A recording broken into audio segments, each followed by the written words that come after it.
What's up everyone? Today I'm down at Benson, Chrysler, Jeep, Dodge, and Ram, and behind me is a 2019 Dodge Durango.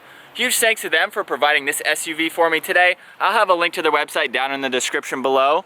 The model that we're looking at today is the RT. It's finished off in Vice White and has an MSRP just under $58,000. Under the hood is a 5.7 liter Hemi V8. This is only paired to an 8-speed automatic and also features steering wheel mounted paddle shifters. This engine produces 360 horsepower at 5,100 RPM and 390 pound-feet of torque at 4,200 RPM. You have the option to get rear-wheel drive or all-wheel drive. This model features the all-wheel drive system. 0 to 60 can happen in about 6.2 seconds, and with a fuel capacity of 24.6 gallons, you can expect the MPG to be 14 in the city and 22 on the highway. The wheelbase measures 119.8 inches. It has an overall length of 201.2. The width is 75.8. It has a height of 71.9 inches and ground clearance at 8.1 inches. Starting up front, this features LED headlights along with daytime running lights. There's fog lights in the lower section of the bumper. This has massive grills both in the upper and lower section to provide more cooling to the engine. There's very aggressive lines coming down the hood along with a functional hood scoop and functional air inlets. This has a forward-facing sensor along with 4 parking sensors and has a very clean appearance from the front. Moving to the side, this features 20 by 8 inch high-gloss silver finished aluminum wheels. 4-wheel disc brakes are in all 4 corners with the rotors up front measuring 13.8 inches and 13 inches in the rear. The body-colored side mirrors feature the integrated turn signal, and there's very clean lines running down the side of the vehicle. And finishing up in the rear with the integrated spoiler and third brake light, the wiper blade is in the lower section to help improve visibility. This has the standard backup camera with 4 parking sensors, LED taillights with a nice bar running through the middle of the power-assisted tailgate. This has dual chrome tip exhaust, and with a Class 4 towing hitch, it can tow up to 8,700 pounds.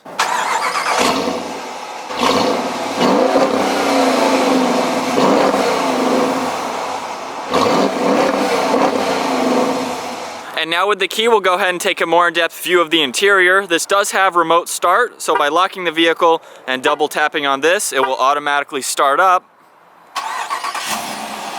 And then just by double tapping it again, we can go ahead and shut it off. But with it locked again, I'll just place the key on me, and as long as I push on this black button here, you'll hear it automatically unlock. The door panel is finished off in very nice black leather with gray stitching. There's a nice trim piece running along the armrest. The front windows are automatic up and down. You have your lock and unlock with your side mirror adjustments and your aluminum release handle. This features a 19-speaker Harman Kardon sound system. You have a little bit of storage space down in the lower section of the door, along with memory seat adjustments. And now moving inside to the black leather seats. They are heated and ventilated. They feature the RT logo in the center there. More gray stitching running along each bolsters. They have very good support to them. This features an 8-way power and 4-way power lumbar adjustability. Once inside, we're greeted with a fully wrapped black leather steering wheel. It has really good hand positioning on either side. Nice 3-spoke design to it as well. All the buttons on the right control your cruise control along with the adaptive cruise and your distance.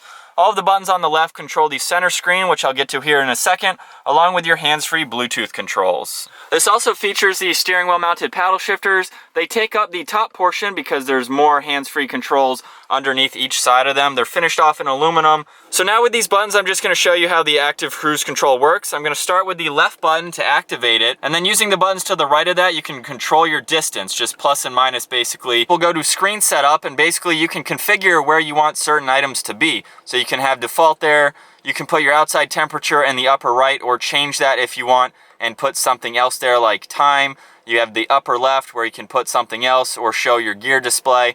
So it's very nice to use, just basically whatever your preference is on where you want items on this screen here. We can scroll down to the cruise control again. We can look into different settings like your oil life, your battery voltage, tire pressure. You have your fuel economy that you can look at in real time. You have your trip A and trip B, along with all of your trailer towing modes with your braking and everything like that.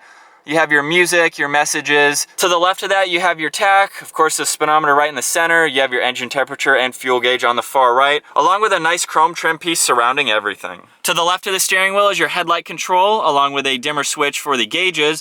The gas cap release is down below that. More of that nice trim piece with 1 air vent, leather covering the entire dash with more of that gray stitching. And now we'll move on to the 8.4-inch touchscreen display screen. So it's very easy to use this center screen. You can see on the bottom is all of your presets. So it's on the radio right now. We can go over to media. You have all of your different climate control settings. You can easily turn that on, control where you want the airflow to go. Of course, you have dual zone climate, so you have driver and passenger. They are synced right now, but you can unsync them. In the center is a headrest fold, so you can push on that, and the third row will fold down. We can go into the backup camera, so you can see that lit with the guideline in the center. That will be very helpful in trailering anything, so you can exactly line it up. You have the guidelines as well. We can go into different settings and configure language display and everything like that. Going to the center apps button, you have a lot more different features to go through. You have your hotspot, a vehicle guide. You can look at the navigation screen pulled up, so that's very easy to use as well. If there's something that you like, and I like this is across all of the Dodges, if there's something that you use a lot, let's say it's the controls for the heated seats, you can actually bring this down, and it was already in that place there, but you can bring it down, and that way it's a shortcut to something that you'd like to use. Below that screen, you have your power and tuning for the radio. You can also turn the screen completely off. You have more AC controls in the center. Of course, you can do them in the screen itself, but you have heated and cooling buttons along with your recirc and defrosters for front and rear. You can turn on and off the parking sensors along with the lane keeping assist. There's an eco mode, a sport mode, and traction control. Below that, you have a little bit of a cubby storage space with 2 USB ports. There's a 12 volt on the left side. You have more trailer braking controls underneath the engine start stop button. Behind that is the leather wrap shifter. It has a unique design to it, but feels very comfortable to hold. You have the release button on the left side in order to change gears, of course. We can place it over into manual mode, and you'll see that diagram up here in the center there. Again, you can change that in the screen setup of where you'd like that to be, but it's set right now to the right side there so you can see what gear you're in. You have 2 cup holders with more of the chrome trim surrounding it. There's an all-wheel drive auto and low range feature, little storage space right next to that. In the top section of the center armrest, you have a little cubby spot, and then by opening it up completely, you have a lot more room. There is a 12 volt down in the front side of that. Moving over to the glove box, there's definitely a lot of room. More of this trim piece running along the top of it, and more leather and gray stitching. Very nice interior with the black leather. This does feature a sunroof, so you have that option. With all of those controls up in the center, of course, you have garage door buttons along with the dome light switches and a sunglass holder. So now it's time to take a look at the rear seating, and of course the door panel is finished off like up front with more of that leather and gray stitching and this nice trim piece. You have 1 speaker down in the door along with a little storage space. You can get a 6 or 7 seater. This is a 6 seater, so let's go ahead and hop in. Behind both front seats, you have a little storage cubby spot with air vents in the center. These are heated rear seats, so you have those options along with a normal 110 outlet in the center and 2 USBs above that. As far as legroom goes, I have the front seat set at my height, 5'10". I definitely have a lot of legroom, and you can see I have a good 5 or 6 inches above my head. So this being the 6-seater, you have 2 captain's chairs up front with 2 cup holders, a little bit of storage behind that. And then the same thing goes for this center armrest. You have a lower section with a 12 volt and a USB that has a good amount of room. And then we also have the little storage shelf above that. So it's very nice to be in the back seats here. Up top, we have all of the climate controls, so they can be individually controlled for the rear passengers with your fan speed, your temperature, and where you'd like the air to the far right. There's also dome light switches up top along with some more air vents as well. So getting to the third row now, what we're gonna do is pull on this handle on the side. You're gonna see the backrest of that seat come down. Then we can pull on this red tab to lift the entire seat up. That way we have enough access to get into the third row. So once in the back, I'm gonna go ahead and put the seat down so that way we can see how much legroom there is in the back. I actually have a lot of legroom. For being 5'10", I still have 4 or 5 inches above my head. So I could comfortably be back here. I could have someone next to me as well and not feel claustrophobic or too tight in the back. You have an air vent up in the top on each side as well, so that way you can be comfortable. And also what I just found out, if you push on this button here, you can open the center armrest from the back. So that way you can still get access to that compartment rather than having to open it from this side and being blocked. You can easily just push on that. So it's a double hinged opening to that compartment. That is very useful and very helpful to have. There's a cup holder on each side, not much other storage space, so that is very helpful to see. And so now to get out, since I can't reach the side of the seat as you guys saw getting into the back seats, all I need to do is pull on this red tab. It'll automatically come down. You can push up the seat and out we go. Now it's time to take a look at the rear storage space, and I can either double tap on the key fob or walk up to the tailgate itself. So with the third row up, you have about 17 cubic feet of storage space. When you fold these seats down to the second row, you have about 47 cubic feet. And then with everything flat, it's 84 cubic feet of storage space. So there's definitely a lot of versatility with being able to configure this how you'd like. You have a little cubby storage space to the left. You can push on this button here to close the tailgate. You have this little removable tonneau cover to hide anything that you'd like. You have a 12 volt, a little storage hook on one side. Up underneath the floor mat, you have even more additional storage space. So anything that you need to put down here, you can easily have that extra room. Even with third row passengers, it makes it more versatile. I'm gonna leave this in place here, but I'm gonna show you how to fold down the third row. You can see behind it, you have a grab handle here, or the release handle, and then here is the grab handle, which you can Velcro in place so it's not flopping around or anything. So we're just gonna pull that up, it's gonna lower the headrest, and then we can push that seat completely down. So that way you can see how much room you have, and then again, you just unvelcro that and pull it back into place. It's very easy to do. So we'll go ahead and just push on this button to the left, close up the rear tailgate. You definitely have a lot of room for the 6 or 7 seater SUV. All right, so getting the Durango RT out on the road now. This is the first SUV that I've driven from Dodge, so it's definitely a lot different than the trucks and cars that I've driven. But one thing that I've noticed, it is raining today, if you guys haven't already seen that, but there's no wiper blade column on the right side of the steering wheel. You have your turning signal and your wiper blade on the same stalk to the left side. Just a little different to get used to. I keep going to the right side for that. But other than that, everything is pretty much easy to get used to. You know, the paddle shifters here, the top section are in a normal spot like they are on every other car. And you also have those hands-free controls on the backside underneath those paddles as well, which are very helpful to use. It's basically just controlling the volume to the radio, along with being able to turn it on and off as well. So next up, I'll talk about the visibility. For being such a large SUV, having that pretty much full-size third row, it's really not all that hard to see around.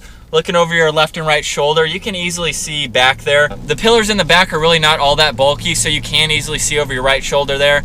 A little harder on the left side since the vehicle is so long, but you can see out of the second row glass there. And of course, you have your side mirrors and the large backup camera screen and sensors all around, so it's really easy to be able to see around and maneuver this SUV. So moving on to the comfort of driving this SUV, I have no complaints with it. It's been a very, very soft and smooth ride.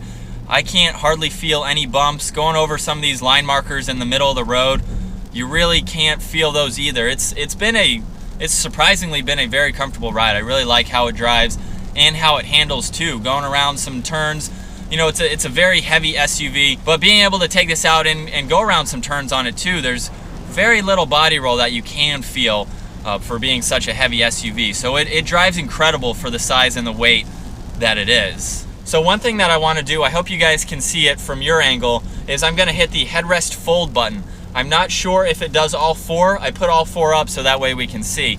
But going back to visibility, if you have nobody in that third row, the second row headrests are not an issue right now. From where I'm seeing, I can easily see straight back through the back glass, but it's that third row that could possibly be in your way. So I'm gonna go ahead and go into the infotainment system here. I'm gonna hit headrest fold. Okay, it's just the third row there. So now I can easily see that car behind me again, if you guys can see that. That's just another plus to the visibility, being able to see in this large SUV. So now I'm gonna put it over into manual mode. We'll drop it down to second gear and see what this Hemi V8 has. Wow. Wow. For a over 5,000 pound SUV, there was no lag in that. There was power immediately. That's impressive for such a large SUV. Third gear and going around a turn. You can feel the body roll around those turns, you know, that's to be expected. Let's talk about all the interior materials now. I like that everything is leather, the whole dash, all the seats, of course, they're very comfortable. Again, I like the bolstering support to them and the feel of the leather, it's very nice. You have the leather steering wheel again, it feels very comfortable. You have all these controls here, so it's very easy to use everything. It's not too confusing, it's all laid out well. I like the center stack too. The large screen is very easy to read from the driver's seat. You do have a good amount of buttons underneath it, but again, they're all labeled well. You can easily just pinpoint exactly what you want to do, whether it's putting sport mode or eco mode on, which I haven't got to yet. So let's turn on sport mode and we'll do a small acceleration here to see if sport mode changed anything from second gear again.